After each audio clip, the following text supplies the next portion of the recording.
The Way In, Episode 2, Aftermath. Nathaniel. 3 months.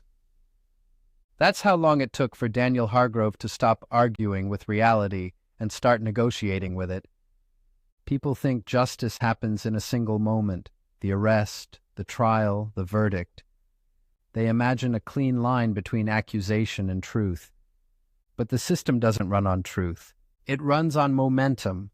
It runs on stories that make sense to exhausted people. Daniel's story by the end made sense to everyone but Daniel. A mid-level fraud case. A witness dead. A man whose car appeared in the wrong place at the wrong time. A man who couldn't account for his own hours. If you want someone to accept guilt, you don't always need certainty. You need a narrative that fits. And you need a person already carrying enough shame to step inside it. Daniel carried plenty. He didn't build the fraud. He didn't architect it. He wasn't brilliant enough to design it or brave enough to expose it.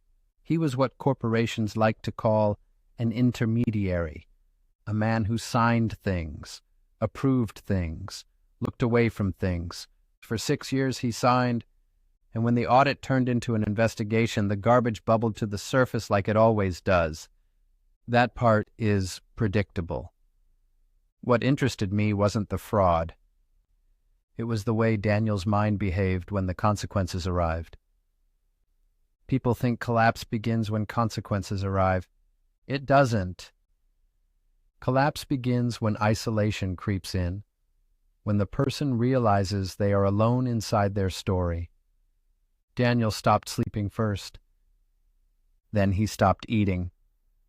Then he stopped making eye contact. He began using phrases like, "to the best of my recollection," the way some men use prayer, repetition as protection. And then one night he said it. The sentence that matters. I don't know who I am anymore. The threshold marker, the opening. Daniel didn't understand what he had done by saying that sentence out loud. Most people don't. They think it's catharsis. They think it's honesty. They think it's a cry for help. Sometimes it is. Other times, it's an invitation. Daniel was arrested 6 weeks later. Not on ballistics, not on a recovered weapon. Nothing that clean. If the gun is found in your house, your life ends quickly and neatly. That isn't how this one happened. This one happened the way most modern prosecutions happen, with a grid of circumstantial pieces that create a picture convincing enough to be called truth. Traffic footage, a cell tower ping, a timeline that placed him near the scene even though he swore he never left home. And of course, motive. Prosecutors love motive because motive is a story. A witness dead means the fraud case becomes survivable. They didn't need to prove Daniel wanted the witness dead. They only needed to suggest it. Daniel's lawyer told him the same thing lawyers tell terrified people every day. Juries don't like gaps. He meant memory gaps, alibi gaps, gaps in explanation. A jury will fill them, a prosecutor will fill them, a judge will fill them, with whatever is most convenient. Daniel tried to explain the missing time. He said he didn't remember driving. He said he didn't remember leaving. He said he didn't remember anything after standing in front of his bathroom mirror. He said it the way frightened people say something they don't fully understand, like the words might build a bridge back to themselves. But the system heard the sentence differently. The system heard instability. And instability is what the system knows how to handle, with handcuffs, with evaluations, with medication, with an offer. Daniel took a plea deal, 12 years, parole eligibility in 8, a chance to avoid trial, a chance to avoid watching strangers dissect his life on a screen, a chance to avoid the word murderer stamped into the public record like a brand. People take plea deals for all kinds of reasons, fear, debt, family. But Daniel took his for a reason that is more common than anyone wants to admit. He took it because he believed he deserved punishment, not necessarily for the witness. For everything else, for the signatures, for the lies, for the years of pretending he was just doing his job. Guilt is a powerful anesthetic. It convinces a man he deserves consequences even when he cannot name the crime. And when a man believes he deserves consequences, he will step into whatever narrative the world provides, even if it is inaccurate, even if it destroys him. I watched Daniel's plea hearing from a library computer 2 counties away. It is easier to watch someone's life collapse when you're not standing in the debris. Daniel looked thinner, not from dieting, from erosion. He stared past the camera like he expected someone to correct the story at the last second, like he expected to wake up. The judge read a list of rights in a monotone. Daniel repeated after her the way a child repeats a prayer. And when it came time to speak, he hesitated. Not long. Just long enough for me to recognize the last honest impulse his mind had left. His mouth opened like he wanted to say, "I can't account for my own hands." But that sentence doesn't exist in court. So he swallowed. And he said the only thing the room could tolerate. "Yes, Your Honor." As deputies led him away, his lips moved. I rewound the stream, watched again. He mouthed 2 words barely visible, not angry, not desperate, defeated. Not me. Daniel's story ended the way most stories end in the system, with surrender. The door had opened, he had been used, he had been blamed, and now he would disappear into a facility where his mind would be explained away in paperwork. It was clean and easy, which meant it was finished. The next name did not come from a corporate filing. It came from a place it should not have been. A bureaucratic seam. A document misfiled in a public index. A redacted report that lived in the wrong digital drawer. Most people wouldn't have understood what they were reading, but I didn't need the full story. I only needed markers. Pressure points, stressors, identity risk. The report referenced an intelligence officer, female, multiple tours overseas, embedded with special operations units. Her name was Mara Vale, and her case was quiet, no headlines, no scandal, just a note, a reopened review, a request for clarification, the kind of request that doesn't accuse you, but invites you to accuse yourself. People think training makes you immune to pressure. It doesn't. Training teaches you how to hold pressure, how to put fear in a box, how to put grief in a box, how to put memory in a box, how to put yourself in a box, and then function. Compartmentalization is not healing. It is architecture, and architecture, when stressed enough, can crack. Mara was not a civilian drifting through life unaware of consequences. Mara's entire life had been consequences.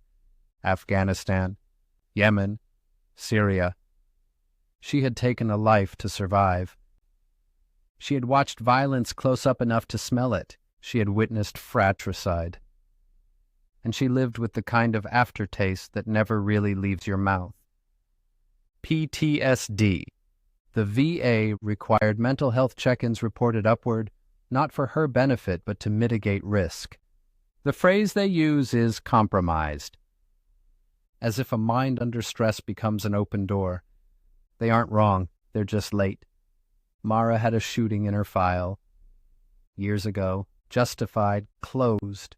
She had lived with that word, justified, the way people cling to a life raft, not because she enjoyed killing, because she needed certainty. The moment you lose certainty about violence, your identity begins to wobble, and Mara's identity was built on control. She had been cleared repeatedly, until recently, until a new piece of evidence surfaced.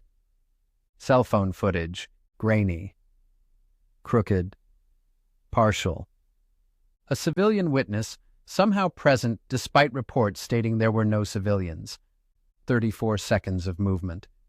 A flash of Mara's profile, a raised arm, a shot, silence. The footage didn't prove wrongdoing. That's what made it perfect. It didn't need to convict her, it only needed to introduce doubt. And doubt under pressure is corrosive. Mara requested an isolated review session, no colleagues, no supervisors, no witnesses. She wanted to control the environment. That is what disciplined minds do when threatened. They tighten the perimeter. They narrow the variables. They take command. But command is not the same as certainty. And certainty was exactly what that footage was designed to dissolve. She watched it alone, again and again, frame by frame. She slowed it down, paused on shadows, paused on angles, paused on the way a body moved in the background, trying to repair the narrative, trying to stitch herself back into coherence. And then she whispered the sentence that matters. That's not how I remember it. Visible, vulnerable, vacant. The three conditions. Visible doesn't mean public. It means exposed to pressure. Placed under scrutiny, forced to see yourself through someone else's eyes. Vulnerable doesn't mean weak. It means open to destabilization. A memory that can be questioned. A moral injury that can be reopened. Vacant is the rarest. Vacant means the internal narrative collapses enough that the mind creates space, space it cannot fill fast enough. Vacancy isn't emptiness, it's a pause, a gap in identity, a second where the mind says, I don't know who I am. And in that second, distance becomes irrelevant. I felt it when it happened, not as a sound, not as a vision, as pressure behind my eyes and a signal cutting through static. Mara's vacancy was disciplined, narrow, reinforced, difficult. But it existed, and that was enough. When the door opens, it does not ask permission. It simply opens, and I stepped through. Mara. Something is wrong with my hands. That's my first thought, not fear, not panic. Observation. My hands feel heavier, like the tendons are lagging behind the intention. I'm sitting at the terminal in the review suite. The footage paused on a blurred frame that makes my stomach tighten. I blink. The room seems slightly delayed. Not like I'm dizzy. More like the world is arriving half a second after I do. My breath is steady. Too steady. It should be elevated. It isn't. That's wrong. That's not how my body responds when I'm stressed. I try to exhale intentionally. The exhale happens. But it doesn't feel like mine. I grip the edge of the desk. My fingers close around it with a firmness that feels unfamiliar. Not clumsy, efficient, purposeful. My mind reaches for an explanation the way it always does. Dissociation, trauma response, stress, anchor, name, rank, location. My name is Mara Vale. I'm in. The thought stops. Not because I forget the room, because something moves over the thought like a hand over a flame, smothering it. My eyes stay open. My body stays upright. But I'm not in the driver's seat. I'm watching. I watch my hand lift my badge. My badge. My access. My fingers tap the edge once, twice. A habit I don't have. Then my hand reaches for the keyboard. The typing begins. and immediately something in me notes the rhythm. Wrong cadence, wrong angle. Not because it's sloppy, because it's different. The left hand is leading, the right hand follows. I'm right-handed. I know that in my bones. But the movement happening now favors the left. My stomach tightens. I try to force my hand to stop. It doesn't. It keeps moving like it has its own plan. I feel a pressure behind my eyes. Not pain, compression. Like someone is pushing me gently, steadily, backward. Not violently, not like a seizure, like being guided out of the room. I am still awake. I am still here. But I'm no longer steering. The terminal unlocks. Not with hesitation. Not with the careful pace I use when I'm nervous. With calm. With familiarity. A folder opens. Directories, operations, assessments. I watch as the cursor moves with a confidence that feels practiced. I try to focus on details because my training kicks in. If you're taken, if you're compromised, you don't waste energy screaming inside your own head. You observe, you gather, you survive. The cursor selects a file at random, a file name that means nothing to me. It opens. Text scrolls, then closes again, like a test, a probing. Not theft yet. Reconnaissance. My throat tightens. A swallow I didn't decide to do. I feel the smallest tremor of anger under the numbness. Not fear, anger. Because someone is inside my body, and they are calm. My mouth opens. I hear my voice. But the words are not mine. Just a whisper. Stay open. 2 words. Quiet, confident. A command. It sends a chill through me so sharp, it feels like ice under my skin. I have told myself to breathe through gunfire. I have forced calm while listening to men scream.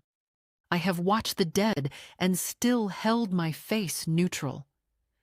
But hearing my own voice say something I didn't decide to say, that is different. That is intimate.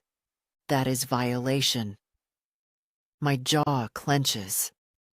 I try to speak, to force sound, to say anything. Nothing comes. Not because my throat is frozen, because my intention doesn't reach my mouth. I am behind glass, watching. My body stands. Suddenly. Purposefully. Not panicked. Not stumbling. My chair slides back, neat, controlled. My feet carry me out of the suite. Badge swipe. Door beep. Hallway. The building is quiet. Office quiet. Night shift quiet. The kind of quiet that makes every footstep sound too loud. I'm aware of cameras in corners. I'm aware of badge readers. I'm aware of how many small systems exist to track where you are. And yet my body moves like it doesn't care. Like it knows something I don't. Or like it has done this before. I try anchoring again. Name, rank, location, time. My mind reaches for my service number. It slips away like water through fingers. I have never failed to recall it. Not once. Now it won't come. My breath stays steady. My heartbeat stays controlled. That's the scariest part. My body is calm while my mind is screaming. Outside, the air hits my face. Cool, sharp. It wakes something in me. Not enough to take control, but enough to make me more awake inside the watching. My car, my keys, my hands slide them from my pocket with a smoothness I don't recognize. I sit behind the wheel. The engine starts, and I realize, as the car pulls away, that I have no idea where we're going. We drive like someone who knows the area. Turns made without hesitation. A right at a light, I usually take left. A detour through a strip of bright storefronts. We pull into a convenience store parking lot. Fluorescent light bleaches the world. My body gets out of the car, walks into the store, and I'm close enough to the front now that I can smell the air conditioning, the stale coffee, the cheap detergent. Ordinary smells. It makes what's happening feel impossible. Because impossible things don't happen under fluorescent lights. But they do. My body walks to the counter, picks up a burner phone package, pays in cash. Cash I didn't know was in my wallet. The cashier barely looks up. Then my mouth opens again. Thank you. The words are polite, but the sound is wrong. There's a softness to it. A drawl I do not have. A southern cadence, faint but distinct. The cashier's eyes flick up, not suspicious, just confused. Like he heard something that didn't match what he saw. My skin prickles. I file it away. Accent. Marker. Outside, my hands open the package quickly. Battery, backplate, power button, the phone boots up. My fingers move like they've done this 100 times. Then my hand lifts the phone, dials a number, not from contacts, from memory. The call connects. 2 rings. A voice answers, too low for me to hear clearly, but real. And my mouth speaks. It's done. She'll fracture again. The sentence hits me like a gunshot. Because it means this isn't just in my head. This isn't a PTSD flashback. This isn't stress. This is coordinated, external, planned, and whoever is inside my body is speaking about me like I'm a project, a target, a thing. The call ends. The phone goes dark. And something inside me spikes, hot, sharp anger rising through the numbness. I don't scream. I don't plead. I anchor, hard. My name is Mara Vale. I am captain. The rank comes. Finally, I grab it like a rope. I am Captain Mara Vale. I am in location. Where am I? Parking lot. Convenience store. Bright lights. It's not perfect, but it's something. I count my breath. In. Hold. Out. In. Hold. Out. I picture a room. A safe room in my mind. A technique I learned long before the DIA, long before the VA. A sealed space. I push into it. I lock the door behind me, and I push forward. Not with panic, with will. The pressure behind my eyes increases. Not pain, resistance. Like 2 hands pushing against each other. The world flickers, just for a second. A moment of static, and then my fingers. My fingers twitch, not his. Mine. The phone slips slightly in my grip. My hand trembles. The first uncontrolled movement I've felt in minutes. My breath catches. My vision sharpens. And I realize I'm back in the driver's seat, just enough to feel how close I came to losing everything. My body turns toward the car. Not smoothly now. A stumble. A half step too fast. My hands grip the steering wheel. My pulse finally jumps, late but present. Good. Human. Mine.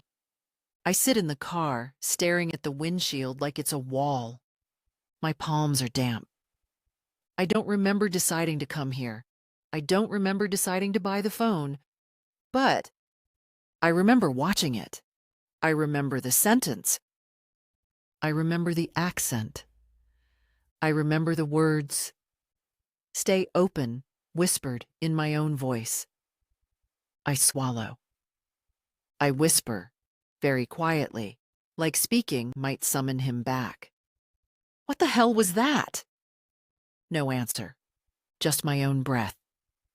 Back at my apartment, I don't call anyone. That's not cowardice. That's survival. Because if I report what just happened, I become the risk. Compromised, unstable, a clearance liability. And liability gets removed, sometimes gently, sometimes not. I sit at my kitchen table and I do what I've always done when something doesn't make sense.